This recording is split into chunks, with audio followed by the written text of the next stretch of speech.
Moi, je commencerai en fait par 1898. C'est l'année de la naissance de l'Automobile Club de France. C'est l'année où un jeune homme, Louis Renault, il n'a pas assez d'argent pour se payer une voiture. Donc, il fait quoi? Il prend un tricycle de Dion-Bouton et il fait une invention technique majeure qui va révolutionner la construction automobile française dans ces années-là. Alors qu'au même moment, un peu plus loin, du côté de Milan, un jeune homme qui s'appelle Ettore Bugatti, qui a vécu d'ailleurs en France un peu cette époque de la naissance complètement magique d'une automobile qui commence à envahir les routes, la vitesse et tout ça, qui est retourné donc en Italie avec ses parents. Au lieu de devenir artiste comme l'aurait souhaité son père Carlo Bugatti, qui est un artiste relativement connu, lui aussi en fait va attaquer un tricycle, mais comme il trouve que c'est pas assez rapide, au lieu de chercher à améliorer ce qui existe, il dit bon, finalement un moteur ça suffit pas, je vais en mettre deux. Et sur le plan de l'état d'esprit, je pense que c'est un petit peu ce qu'on retrouvera comme une permanence dans les choix techniques que va faire Ettore Bugatti tout au long de sa carrière. Il ne sera pas forcément innovateur au plan technique. On a parlé du double arbacam en tête. Il va seulement l'adopter, et encore, parce que son fils insiste beaucoup au début des années 30. Donc, je sais que c'est relativement long. Parce qu'il a d'autres choses, il a d'autres idées en tête. Et il va se lancer dans cette course à Vérone, d'abord, en 1899, course qu'il remporte une première fois. Il va continuer ensuite, parce que finalement, chez Prinetti, Stucchi s'ennuie un petit peu. Il trouve un sponsor, Gulinelli, qui va lui permettre de faire cette première voiture de 4 moteurs en 1901. C'est aussi à cette occasion-là, à Milan, il gagne la Coupe de Milan et il se fait remarquer par le baron de Dietrich, qui est un maître de forge en Alsace depuis XVIe siècle, qui va demander à ce jeune homme, pas encore majeur quand même, il n'a que 20 ans, de venir créer finalement une section automobile dans son usine alsacienne, l'Alsace à ce moment-là est un territoire allemand. Et donc c'est un tout jeune garçon, 20 ans, avec une expérience relativement courte, qui va se lancer dans une entreprise très ancienne, qui a déjà une tradition automobile, qui avait parié sur la vapeur, etc. Donc, et qui va finalement essayer, lui, d'apporter évidemment ce qui est son esprit à lui, c'est-à-dire la voiture de compétition. Ça va durer 2 ou 3 ans, mais finalement, l'entreprise aurait préféré qu'il s'attaque à la voiture de tourisme, visiblement beaucoup moins passionnante pour Ettore Bugatti que la compétition. Donc, cette voiture de compétition sera extrêmement intéressante au point de vue technique et pratique. Elle est relativement énorme aussi en termes de cylindrée. Vous voyez ici que le poste de pilotage est quasiment derrière l'essieu arrière, ce qui fait d'ailleurs que pour le Paris-Bordeaux 1903, son inscription sera refusée. Les jurys, les inspecteurs ont peur, donc voilà. Il va quitter rapidement de Dietrich pour s'associer pendant 2 ou 3 ans à Émile Matisse à Strasbourg, constructeur relativement bien connu, je pense, de la plupart d'entre vous. Et il va créer la Bugatti Hermès, dont on a un exemplaire au musée, avec là aussi encore une philosophie extrêmement différente de ce qui se fait d'habitude, puisque son approche est une approche un petit peu sensitive de la course. Cette Bugatti Hermès est peut-être le témoin d'une préhistoire de l'automobile Bugatti, puisque les canons de cette époque-là faisaient que pour gagner en puissance, il fallait finalement développer la cylindrée. C'était le seul moyen pratique, en tout cas à ce moment-là, de gagner de la vitesse. Commence ensuite encore un petit passage du désert avec un passage chez Deutz en Allemagne, où là aussi, son idée était de créer une voiture dans un état d'esprit totalement différent. C'est-à-dire, au lieu de continuer à augmenter les cylindrés, les poids, les volumes, c'est de réduire tout ça et de créer un concept global. En même temps qu'il travaille chez Deutz, il va en fait élaborer ce que vous voyez là. On l'appelle parfois la baignoire, vous comprenez pourquoi. C'est une voiture qui n'a finalement rien à voir avec ce qui se fait à cette époque-là. C'est quelque chose de relativement petit, frêle, presque d'apparence, et qui va marquer le nom de Bugatti, le petit pur sang, ou le pur sang. C'est un petit peu l'image qui va s'accoler à cette marque à partir de ce moment-là et pour très longtemps, jusqu'à aujourd'hui encore, qui naît dans ces années-là. En 1909, c'est aussi l'envie lui prend, après 10 ans finalement de pratique dans 3 ou 4 entreprises différentes, de créer sa propre marque, qui va créer donc non loin de Strasbourg, à Molsheim, enfin à Dorlisheim, sinon ils vont être fâchés, Molsheim c'est tout près, mais c'est important. Et il va créer le type 13. On est à cette époque-là dans un petit moteur à 4 cylindres, donc aujourd'hui, quand on parle Bugatti, tout le monde pense 8 cylindres en ligne, etc. Ça. Mais il a quand même construit sa réputation et sa renommée d'abord sur les moteurs à 4 cylindres en ligne. Et il va remporter un certain nombre d'épreuves avant la Première Guerre mondiale, notamment à Monte-Carlo, au Mans.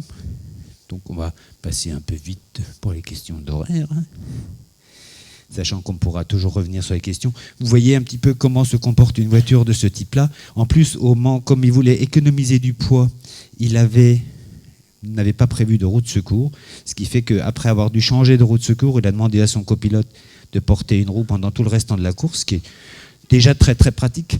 Observez comme aussi le monde de ce que c'est cette automobile de course à ce moment-là. On est assis sur quelque chose où on est finalement tenu à rien du tout. Celui qui pilote a finalement la chance de pouvoir se cramponner au volant, c'est déjà pas mal. Celui qui est assis à côté doit pomper pour mettre la pression d'essence. Ensuite, il doit, dans ce cas-là, tenir une roue de secours. Il doit se cramponner au chauffeur. Donc, pour monter dans une voiture comme ça, il faut un état d'esprit qui est complètement inimaginable aujourd'hui et qui va marquer en fait toute une époque. Alors, le type 13, là, au repos, au musée de Mulhouse, où vous voyez que, en fait, vous voyez quasiment le siège sur lequel on est assis, le volant, on est coincé, ça chauffe, vous avez l'arbre de transmission, vous n'êtes pas du tout installé confortablement, on est dans le monde de la compétition et de la vitesse, où finalement les canons, ce ne sont pas le confort, la sécurité, etc., mais c'est bien le goût de l'exploit, dans un esprit chevaleresque, il faut insister là-dessus, parce que c'est quelque chose qui marque pendant très longtemps le sport et qui à un moment donné aussi malheureusement disparaît en changeant d'état d'esprit. Donc, pour faire gagner une marque, Bugatti a la réputation d'être la marque aux 5000 victoires, donc 5000 c'est énorme. Et pourquoi 5000 ? Parce que contrairement à Louis Renault qui va se lancer finalement dans une forme d'industrialisation, Ettore Bugatti, lui, va faire son cheval de bataille commercial, ce sera de vendre des voitures de course à ses clients. Donc, les clients de Bugatti, ce sont des gens qui veulent acheter une voiture de course et pas autre chose.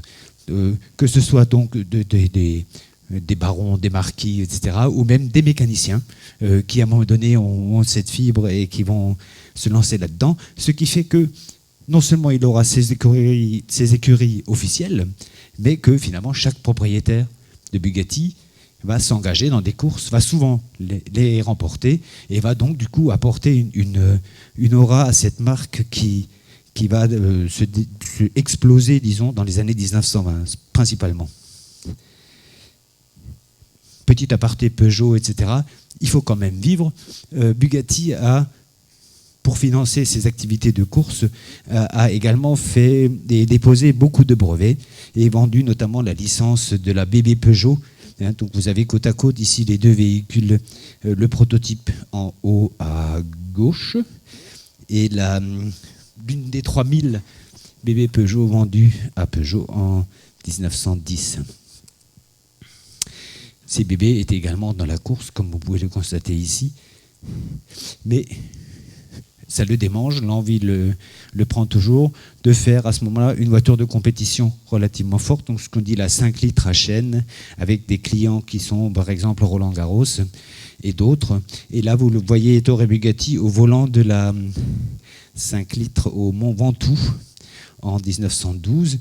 Donc après il s'interdira de conduire, mais lui prend les choses en main dès le départ, et là il a un sacré coup de volant pour ceux qui connaissent la piste du Ventoux, c'est quand même un exploit assez important, surtout à cette époque-là, sans rappeler l'état des routes, l'état des conditions de sécurité, etc. Il va faire l'effort d'aller à Indianapolis, où d'ailleurs une de ces Brescia 4 cylindres va rester, après va courir encore un petit peu, marquer les états d'esprit, sachant qu'à ce moment-là, la production des 4 cylindres se développe gentiment et monte en puissance. Cette montée en puissance est interrompue pendant la Première Guerre mondiale, évidemment, comme pour tout le monde. Et pendant la Première Guerre mondiale, il va donc se lancer dans la construction de 8 cylindres en ligne, autant pour la France que pour les États-Unis à cette époque-là.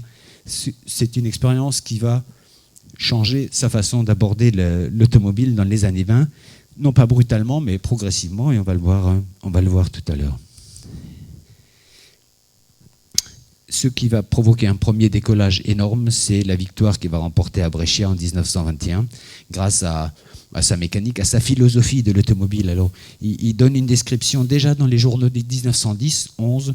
On voit la philosophie d'ensemble. Une voiture, c'est un ensemble qu'il faut concevoir dans l'harmonie, avec les matériaux, la qualité, etc. Donc un état d'esprit qui va marquer Bugatti, peut-être dans lequel il va aussi s'enfermer parfois, parce que certaines évolutions ne lui paraissent pas bonnes à intégrer.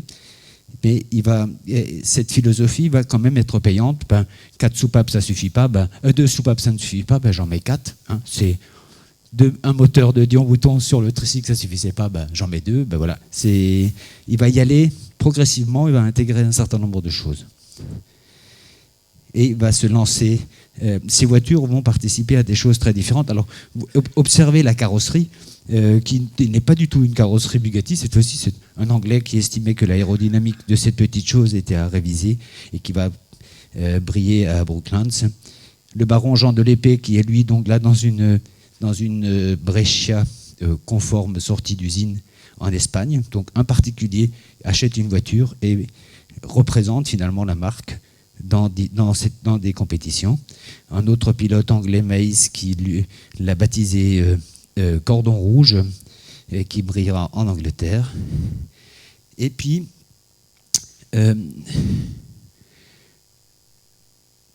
Bugatti rêve dès le début des années 20 de faire un 8 cylindres. On passe un peu les différentes expériences. Il va se lancer réellement, disons, en 1921-22 avec une expérience de voiture de prestige et après qui va transférer sur la course. Et là, non seulement il va s'intéresser au moteur, d'une conception assez nouvelle avec des choses qui vont jusque dans définition, guillochage, etc., qui sont inutiles techniquement mais qui marquent un état d'esprit. Mais il va associer à ça une recherche de la forme de la carrosserie. Alors là, on a ce qu'on appelle le cigare entre spécialistes, et cette forme un petit peu allongée qui va essayer de s'illustrer au Grand Prix de Strasbourg, mais non, ça ne marchera pas. En fait, observez aussi qu'au premier plan, vous avez donc une Bugatti type 30, et derrière, ce n'est pas une Bugatti, c'est une Ballot. Donc on est dans une époque où les choses... L'année suivante, il essaye en 1923 une autre forme, vous voyez, qui n'a rien à voir, plutôt un genre aile d'avion coupé, avec une garde au sol extrêmement basse, comme vous le constatez en haut sur la photo, grâce à un renversement des châssis, donc une solution technique qu'il va abandonner tout de suite l'année d'après, puisque finalement le seul exemplaire survivant est encore à Mulhouse, mais ça n'aura pas été un grand succès en termes de résultats de compétition. Arrive l'année 1924 avec évidemment la mythique 35, hein. Donc il va à Lyon en grande pompe, hein, parce que vous voyez en bas, il arrive non seulement avec un ensemble de voitures, mais une tente, toute une installation avec une mise en scène extrêmement forte. C'est un Italien avec tout ce qui va avec, donc ça se voit. Elle ne brillera pas tout de suite à Lyon, notamment à cause d'un problème de pneus, mais c'est cette voiture-là qui, dotée de ces fameuses roues en aluminium que vous pouvez voir le mieux en haut, sur la photo d'en haut, qui va un petit peu être la signature de la 35 et qui a des avantages techniques considérables. Cette 35-là, avec son 8 cylindres en ligne, va porter la marque pendant au moins 5 à 6 ans, jusque vers 28-29, et elle va aussi évoluer techniquement avec une déclinaison, avec compresseur, sans compresseur, châssis court, châssis long, etc. Je vous épargne les détails. Et elle sera donc aux mains de gens connus encore aujourd'hui, hein, comme Malcolm Campbell, bien sûr, qui et d'autres. Là, vous avez une 35 à compresseur, donc là, on est dans le nec plus ultra de la Bugatti de course de cette époque-là, avec au point de vue de puissance et vitesse. Au Grand Prix de Dieppe, Dreyfus, qui est un personnage très connu, non seulement à l'Automobile Club de France, mais aussi dans le monde des courses Bugatti de cette époque-là. Il y a toujours les grands noms du sport automobile, mais il y a aussi les passionnés, les inconditionnels, comme Elisabeth Junek, que vous voyez au volant ici, qui a essayé de damer le pion à ce monde masculin un petit peu arrogant, qui a failli d'ailleurs y arriver à certains moments, mais qui est surtout une grande amoureuse de la marque Bugatti, qui passe beaucoup de temps à Molsheim à attendre le dernier modèle qui va paraître pour essayer de l'emmener en République tchèque, où elle a une concession Bugatti. C'est d'ailleurs, pour la 35, c'est intéressant, finalement le seul dessin qu'on ait de cette fameuse mythique 35, c'est finalement dans un courrier à Elisabeth Junek, où en fait elle lui dit mais ça ressemble à quoi, ça ressemble à quoi, et vous avez Ettore Bugatti qui lui dessine un petit croquis un peu l'avant comme ça, qui ressemble à quelque chose, mais on n'a finalement jamais eu de dessin, même pas de croquis d'une 35 complète en 33, 34. Ça viendra après, bien sûr. Et encore aujourd'hui, ce sont des formes difficiles à reproduire parce que finalement, il n'y a pas un moule, il n'y a pas une cotation précise, il y a une forme. Il y a après un chaudronnier, un carrossier qui va mettre ça en forme, qui va adapter ça à la carrosserie. Et donc, vous avez quelque chose qui est évidemment avec un profil marqué et marquant, mais qui n'a pas une définition très très précise, un peu comme la couleur, hein, on dit toujours le bleu Bugatti. Ben, le Bugatti, le bleu France, c'est un bleu qui va évoluer en fonction des époques et qui va d'ailleurs être très très clair plutôt au début des années 20 pour devenir de plus en plus sombre au fil des années 20-30, de plus en plus soutenu. Et c'est des voitures donc qui exportent le nom et la marque Bugatti à travers le monde. C'est aussi à cette époque-là que naît le Bugatti Owners Club en Angleterre, donc c'est quand même quelque chose d'assez étonnant, un club qui se crée autour d'une marque qui existe, qui est vivante, et finalement autour d'un mythe, puisque son cheval de bataille étant la compétition, il arrive à drainer donc un réseau de clientèle qui est caractérisé évidemment par des moyens financiers, mais aussi par un engouement pour le sport et la vitesse. La 35 sera aussi déclinée en fait sous forme de demi-35, donc ce qu'on appelle la 37, c'est-à-dire c'est un 4 cylindres que beaucoup de jeunes pilotes vont acheter pour faire leur début dans les courses. Elle vaut, à une époque où une 35 normale, disons, vaut 50 000 francs, eh ben une 37, ça vaut 25 000 francs, donc c'est plus accessible. Mais on est dans le même état d'esprit, on est dans les mêmes signatures, dans les mêmes profils, et ça permettra à des tas de personnes de décoller dans le monde du sport. Il fera des essais, mais tout ne marche pas. Un des essais, c'est de tester le 16 cylindres. Il l'avait déjà fait pour l'aviation, donc pendant la Première Guerre mondiale. Il commence à le faire en 28-29 avec ici le type 45 que vous voyez en haut à gauche, qui sera normalement bientôt roulant, peut-être cette année pour le Clausen, mais on n'est pas sûr d'y arriver. Et ce 16 cylindres, on est dans la philosophie Bugatti, c'est-à-dire je prends un bloc, je prends un deuxième bloc. Pour la liaison, j'ai deux moteurs indépendants et puis j'ai un système d'engrenage et puis ça va bien marcher. Il y a une espèce de roue dentée en bas qui est obligée de faire son travail. Et c'est relativement difficile à maîtriser, même aux mains de Chiron, que vous voyez ici au Clausen, qui était dans les années 26-30, quand on disait Bugatti, le pilote Bugatti, c'était Chiron, en fait, qui sera remplacé après par des gens comme Dreyfus et autres personnages. Même lui n'arrivait pas à la maîtriser. Je vais passer vite sur les années 30 parce qu'on l'a déjà plus ou moins évoqué. Il y a des choses qui se passent où le sport, la politique et ça se mêle et donne donc un relief totalement différent. C'est aussi des années relativement difficiles pour Bugatti puisque la marque sera sauvée quasiment grâce à la construction d'autorails à partir de 1932-33 et les années 30 seront marquées par le type 57 avec des variantes, on pourra en parler selon vos questions. Je voulais simplement qu'il y ait le nom de Veyron quand même, puisque la Bugatti Veyron aujourd'hui finalement a repris le nom de ce pilote. Ils auraient préféré Chiron, mais visiblement la famille était relativement opposée à l'utilisation de ce nom-là. Donc c'est le pilote Veyron qui a brillé dans les années 30 pour Bugatti, qui accordera son nom à la nouvelle Bugatti 16 cylindres. 16 cylindres, donc cette espèce de prolongement du type 43 et 45 des années 28-29. Et je voudrais terminer, parce que ça me paraissait important, l'histoire, c'est d'abord une histoire d'homme, et c'est une histoire d'état d'esprit, par quelque chose qui n'a pas été un succès, mais qui est à saluer. C'est la dernière Bugatti de course, type 251, qui sera forcément déclinée en tourisme type 252, où on est dans un contexte évidemment qui a beaucoup changé. On est après la Deuxième Guerre mondiale. Ettore Bugatti est décédé depuis une dizaine d'années.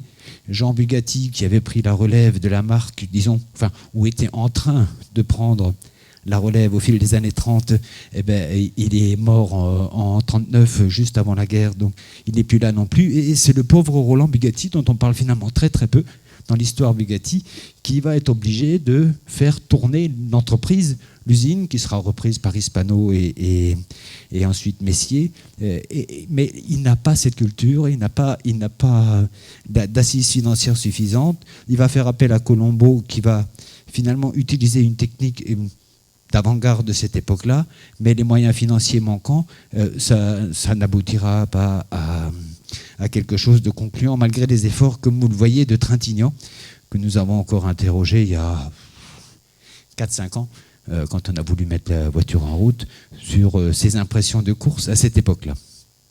Donc, on ne termine pas, je pense que ce n'est pas un échec, c'est tout simplement une tentative qui avorte, parce que les conditions de la course, et chacun d'entre vous l'a abordé à sa manière, les conditions de la course ont beaucoup changé, presque à chaque décennie. Et là aussi, Bugatti, même s'il a essayé de se relancer dans les compétitions après la Deuxième Guerre mondiale, ça va s'arrêter. Voilà. Et je vous remercie pour votre attention, je reste à votre disposition pour les questions.